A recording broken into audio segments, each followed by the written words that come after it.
का क्लास तुम लोग को बताना है। शीर्षक है आज के क्लास का ध्वनि की तीव्रता। ध्वनि की तीव्रता, ध्वनि की तीव्रता को कहते हैं intensity of sound. Intensity of sound. आज ध्वनि की तीव्रता के महत्वपूर्ण बिंदुओं पर मैं प्रकाश डालना चाहूंगा। ध्वनि की तीव्रता का ऐसे मात्रा क्या होता है बच्चों? डेसिबल। क्या होता है? डेसिबल। डेसिबल को हम लोग ऊंची में सूचित कर सकते हैं, डीबी में सूचित कर सकते हैं। और किसी भी यंत्र की ध्वनि की तीव्रता ज्ञात किया जाता है ऑडियोमीटर नामक यंत्र से। किस यंत्र से किया जाता है? ऑडियोमीटर नामक यंत्र से किया जाता है। ठीक है, तो कुछ हम प्रमुख स्रोतों की ध्वनि तीव्रता के बारे में आज बताना चाह रहे हैं। कुछ प्रमुख स्रोत जैसे स्रोत है और उसकी ध्वनि की क्या मैं बताना चाह रहा हूं, तीव्रता बता रहा हूं। ध्वनि की तीव्रता जैसे हम फुसफुसाहट का बोले, फुसफुसाहट बोलिए तो फुसफुसाहट का कितना होगा? 15 से 20 क्या चीज में? डेसिबल। फुसफुसाहट के बाद अगर हम लोग साधारण बातचीत करते हैं, साधारण बातचीत मतलब एक दूसरे से बातचीत कर रहे हैं, तो उसका कितना होता है? 30 से 60 डेसिबल तक। तीसरा, अगर कोई लड़ाई झगड़ा कर रहा है गुस्से में अगर बातचीत कर रहा है तो उसका कितना होता है? कितना से? 70 से 80। 70 से कितना डेसिबल? ठीक है, याद है तुम लोग को? 70 से 80 डेसिबल। ठीक है, जैसे कोई हमसे बोले मोटरसाइकिल वाहन होता है ना, वाहन या मोटरसाइकिल में बोलते हैं, वाहन या मोटरसाइकिल में बोलते हैं, सीधा लिख देते हैं वाहन में। वाहन में कितना होता है? 90 से 95 डेसिबल। 90 डेसिबल से कितना डिग्री? 95 डेसिबल। 90 से 95। हाँ। उद्योग धंधे बोलो तो उद्योग धंधे कल कारखाने में जो यंत्र लगा होता है, देखा होगा उद्योग में बहुत तेज मशीन आवाज करते रहता है, हैवी साउंड आते रहता है। 100 डेसिबल से 110 डेसिबल होता है। हम लोग ऑर्केस्ट्रा सुनते हैं ना, डीजे वगैरह बनाते हैं, तो ऑर्केस्ट्रा जो होता है, ऑर्केस्ट्री की ध्वनि तीव्रता कितना? 110 से 100 कितना होता है? 120 डेसिबल। और सबसे ज्यादा ध्वनि तीव्रता होता है जेट विमान का। किस विमान का? जेट विमानों का होता है, और उसकी ध्वनि तीव्रता होती है 140 से 150 डेसिबल तक होता है। डेसिबल। कंफर्म हो? ठीक है। अब देखो फुसफुसाहट, लेकिन ध्वनि की तीव्रता जो होती है, हमारा जो कान के पर्दे होते हैं एक निश्चित ध्वनि तीव्रता तक बर्दाश्त करने की क्षमता होती है। तो अगर ज्यादा डेसिबल की ध्वनि में हम अक्सर रहते हैं या हमेशा रहते हैं, तो ध्वनि की तीव्रता बहुत ज्यादा होने से हमको, हमारे कान के पर्दे को क्या कर सकता है? नुकसान कर सकता है। और क्या क्या हो सकता है?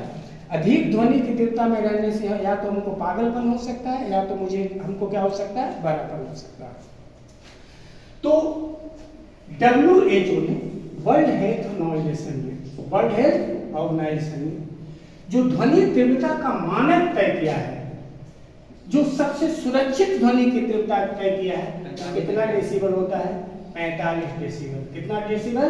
एक मानवों के लिए सबसे उपयुक्त ध्वनि कितना डेसिबल है?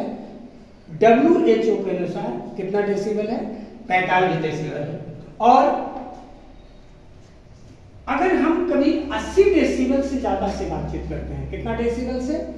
अगर 80 डेसिबल से ज्यादा के शोर में हम लगातार रहेंगे, तो ज्यादा के शोर में रहने से हमारे कान पर इसका घातक प्रभाव पड़ सकता है। अभी बोल रहे थे कि या तो बहरापन हो सकता है, या तो बहुत बार देखा होगा कि कोई आदमी के सामने मजाक में दिवाली के समय में पटाखा उड़ाकर जब छोड़ देता है, तो आदमी हमेशा के लिए बेचारा क्या हो जाता है? बहरा हो जाता है। तो इस बातों का ध्यान रखना। तो 80 डेसिबल से ज्यादा की ध्वनि तीव्रता, ऐसे हमको मैक्सिमम सीमा जो कान की पर्दों की बर्दाश्त करने की सीमा होती है, याद रखने कितना डेसिबल? 85 डेसिबल। और 85 डेसिबल से ज्यादा की जो ध्वनि होगी उसे हम ध्वनि प्रदूषक की श्रेणी में रखेंगे। हमारी श्रव्य सीमा कितना है? 85 डेसिबल। 80 डेसिबल की जो ध्वनि होती है, 80 डेसिबल से अधिक की ध्वनि में रहने पर हमको क्या होता है? मानवों के लिए क्या होता है? हानिकारक होता है। और जेट विमान की जो सीमा होती है, अगर सबसे अधिक पूछे, सबसे कम किसमें होता है? फुसफुसाहट में क्वेश्चन डाल सकता है 10 सेकंड। जेट विमान जो होता है, जो युद्ध विमान जो होते हैं। 140 से कितना डेसिबल होता है? 150 डेसिबल। अगर यह चीज़ आया है तो इसमें एक चीज़ और मैं बताना चाहूँगा कि जेट विमान 3 तरह के होते हैं। जो युद्ध विमान होते हैं वो 3 तरह के होते हैं। एक विमान होता है सबसोनिक विमान, दूसरा होता है सुपरसोनिक विमान, सुपरसोनिक जेट विमान, और तीसरा होता है वो हाइपरसोनिक विमान।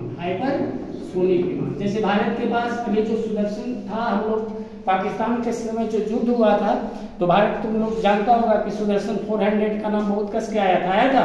तो किस तरह का विमान था? कौन विमान था? हाइपरसोनिक विमान था। सबसोनिक विमान होता है जो ध्वनि के वेग से कम वेग से चलता है। ध्वनि का वेग कितना होता है? 330 मीटर प्रति सेकंड होता है। तो सबसोनिक विमान जो होगा ध्वनि का वेग से कम से, तो जो विमान का जो गति मापा जाता है ना, उसका याद रखना कुछ में व्यक्त किया जाता है मैक में। ध्वनि का जो वेग होता है 330 मीटर प्रति सेकंड, उसे हम क्या में व्यक्त करते हैं? मैक में। तो जो सबसोनिक विमान होगा उसका जो ध्वनि तीव्रता होगी वो कितना, किस वेग से चलेगा? 1 मैक से कम में। सुपरसोनिक होता है, इससे 1 से 5 गुना अधिक ध्वनि तीव्रता से चलता है। तो इसका जो वेग होगा यह चलेगा 1 मैक से कितना मैक के बीच? 5 मैक के बीच। और सबसे आधुनिक जो जेट विमान होता है वह कौन विमान होता है? हाइपरसोनिक, जो लगभग 5 मैक से लेकर 10 मैक या इससे अधिक में चलता है। तो ध्वनि तीव्रता के आधार पर जेट विमानों को कितने श्रेणी में बांटना हो? सबसोनिक, सुपरसोनिक और कोसोनिक, हाइपरसोनिक में। अगले क्लास में जो मैं क्लास लिया था उस बच्चों ने हमको YouTube पर बोला है कि सर पलायन वेग थोड़ा सा बता दीजिएगा ठीक तरह से। तो जो बच्चे मुझे देख रहे हैं तो मेरा यह दायित्व बनता है, उत्तरदायित्व बनता है कि मैं उसे फिर से, क्योंकि कुछ बच्चों का आग्रह था, तो मैं पलायन वेग बस 1 मिनट के अंदर समाप्त करने जा रहा हूँ। और कल के क्लास में मैं हिस्ट्री का एक सीरियल स्टार्ट करूँगा, मिडाइवल हिस्ट्री का करूँगा, जो लगातार हम 7 वीडियो डालेंगे। जो बच्चे जुड़ना चाहते हैं वो सब्सक्राइब करते जाएंगे चैनल को, क्योंकि मैं बहुत ही उपयोगी तथ्यों के बारे में हिस्ट्री पर प्रकाश डालने जा रहा हूँ। कल से मेरा वीडियो ठीक 12 बजे डाला जाएगा। तो जो बच्चे का आग्रह है या जो हमसे पूछे हैं, पलायन वेग में बहुत ही आसान तरीका से बताने का कोशिश कर रहा हूँ। पलायन वेग को मतलब होता है कि वैसा न्यूनतम वेग जिस वेग से अगर किसी वस्तु को हम पृथ्वी से ऊपर फेंक दें तो पृथ्वी की सीमा से कहाँ निकल जाता है? बाहर। तो पृथ्वी की सीमा से बाहर निकालने का मतलब कहाँ चला जाएगा? अंतरिक्ष में। यानी जिस वस्तु को फेंक दें वो फिर लौट कर धरती पर नहीं आए, क्योंकि हम किसी वस्तु को अगर फेंकते हैं तो पृथ्वी के गुरुत्व बल के कारण वस्तु कहाँ आ जाएगा? नीचे। तो हम उस बल से फेंकें, यानी उस न्यूनतम वेग से फेंकें जिस वेग से अगर फेंक दें तो वो पुनः लौट कर धरती पर नहीं आए। तो पृथ्वी का पलायन वेग हम कितना बताए थे? 11.2 किलोमीटर प्रति कुछ घंटा बताए थे, याद आ रहा है? चंद्रमा का क्या बताए थे? बोलो। 3.37 किलोमीटर प्रति कौन चीज घंटा। और मैं सूर्य का क्या बताया था? 42 किलोमीटर क्या बताया था प्रति घंटा। तो अभी मैं इस पर आ रहा हूँ, यहाँ पर आ रहा हूँ। जैसे पलायन वेग को समझने का ठीक से होगा कि अगर मान लिया कि किसी वस्तु को पृथ्वी का पलायन वेग कितना है? 11.2 किलोमीटर प्रति घंटा। अगर इससे इतना या इससे अधिक वेग से फेंक देंगे तो पुनः वह धरती पर लौट कर नहीं आएगा, यहाँ कहाँ चला जाएगा? अंतरिक्ष। तो जितने भी बच्चों उपग्रह सैटेलाइट जो स्थापित किया जाता है या पृथ्वी से भेजा जाता है, याद रखना कि पृथ्वी के पलायन वेग से अधिक वेग से भेजा जाता है तो पृथ्वी की गुरुत्व सीमा से क्या निकल जाती है? बाहर, और कभी लौट कर धरती पर नहीं आती है। और हमेशा जो उपग्रह होते हैं, सैटेलाइट होते हैं, वो पृथ्वी के बाह्यमंडल में स्थापित किए जाते हैं, बाहरी कक्षा में क्या किए जाते हैं? स्थापित किए जाते हैं। तो पलायन वेग समझ गए। जैसे मान लो कि पलायन वेग के लिए एक सूत्र तुम लोग को दिए थे। पलायन वेग का सूत्र याद होगा, 2g कौन चीज? आरी अंडर रूट कर रहे हैं, हो गया है। 2g आरी कर रहे हैं, इसका मतलब है कि 2g, और आरी का मतलब क्या है? आरी का मतलब है पृथ्वी का क्या होता है? रेडियस। रेडियस ऑफ क्या होता है? अर्थ। आरी का मतलब होता है रेडियस ऑफ क्या होता है? अर्थ होता है। रेडियस ऑफ क्या होता है? अर्थ होता है। अगर हम पृथ्वी के रेडियस 9 पॉइंट क्या होता है 8, और पृथ्वी का एक रेडियस होता है 5.38 इंटू 10 के पावर क्या होता है 24 क्या होता है मीटर। अगर इतना का वर्गमूल कर देंगे बाबू तो पृथ्वी का पलायन वेग निकल जाएगा 11.2 किलोमीटर क्या निकल जाएगा प्रति घंटा। समझ में आ गया।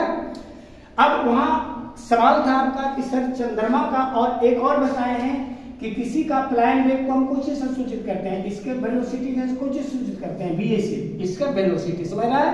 और कोई अगर ग्रह या कोई पिंड अपने अक्ष पर जिस वेग से घूमता रहता है उस वेग को हम लोग कहते हैं कक्षीय चाल, इसको कहते हैं ऑर्बिट वेलोसिटी। कौन वेलोसिटी कहते हैं ऑर्बिट वेलोसिटी। इस चाल को हम लोग कौन चाल कहते हैं कक्षीय चाल।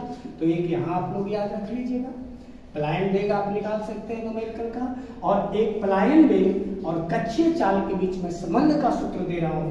किसी भी वस्तु का पलायन वेग जो भी होता है वह √2 गुना इंटू V0, यानी किसी भी ग्रह का चाहे वह पृथ्वी हो चाहे वह चंद्रमा हो, अगर पृथ्वी के कक्षीय चाल से किसी चीज का वेग कितना गुना हो जाए √2 गुना हो जाए तो वह वस्तु उस सीमा से या उसके सतह से कहाँ निकल जाएगा पलायन कर जाएगा। किसी का कक्षीय चाल का √2 गुना हमेशा इसका वेलोसिटी होता है, जिस वेग को हम लोग कौन वेग के नाम से जानते हैं पलायन वेग से जानते हैं। तो चंद्रमा पर हवा का जो वेग होता है वो चंद्रमा के कक्षीय चाल से क्या होता है अधिक होता है। चंद्रमा का कक्षीय चाल से क्या होता है अधिक होता है, यानी कक्षीय चाल से कितना गुना से अधिक होता है चंद्रमा का ऑर्बिट वेलोसिटी जो बताए हैं उससे √2 गुना से अधिक होगा। तो इसीलिए हवा का जो वेग होता है चंद्रमा के कक्षीय चाल से अधिक होता है, कितना गुना लगभग √2 गुना या इससे ज्यादा अधिक होता है। इसीलिए हवा चंद्रमा के सतह से क्या निकल जाता है बाहर निकल जाता है। That's all.